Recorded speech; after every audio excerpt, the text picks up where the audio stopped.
महाराष्ट्राच्या इतिहासात एक दुःखदायक घटना घडली। 28 जानेवारी 2026 रोजी महाराष्ट्र राज्याचे उपमुख्यमंत्री अर्थमंत्री अजितदादा पवार यांचा विमान दुर्घटनेत निधन झालं। अजितदादा हे नुसते एक नेते नव्हते, तर अखंड महाराष्ट्रातील बहिणींचे मोठे भाऊ होते।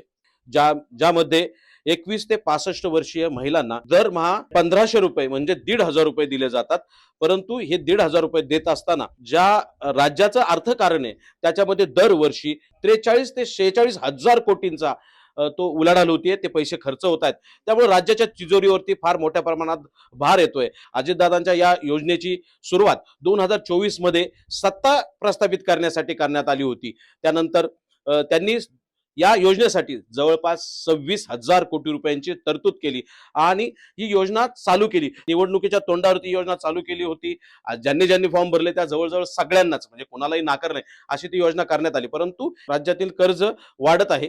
जवळजवळ 2025 ते 2026 मध्ये 9.32 लाख कोटी या योजनेचा खर्च वाढल्याने अर्थसंकल्पामध्ये याची खूप मोठी तूट भासत आहे।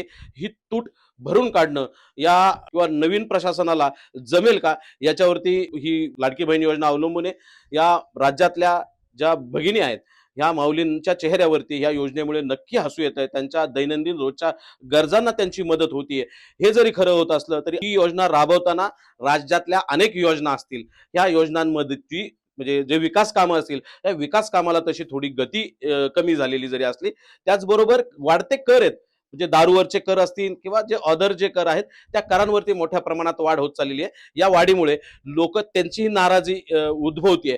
पण ह्या सरकारला हे पेलवता येणं, आर्थिक संदर्भातले जोड करणं हे फार कठीण जाणार आहे। संभाव्य स्थितीमध्ये ह्याच्यात बोलायचं झालं तर राज्यातल्या सगळ्या ज्या बहिणी आहेत तुमच्या छोट्या छोट्या गरजा पूर्ण होत राहतील। पण आज प्रश्न हा आहे की योजना थांबणार का? तुमची प्रतिक्रिया आमच्या कमेंट बॉक्समध्ये नक्की मांडा। महाराष्ट्र स्पेशलच्या विशेष भागात मी इथंच थांबतो। धन्यवाद।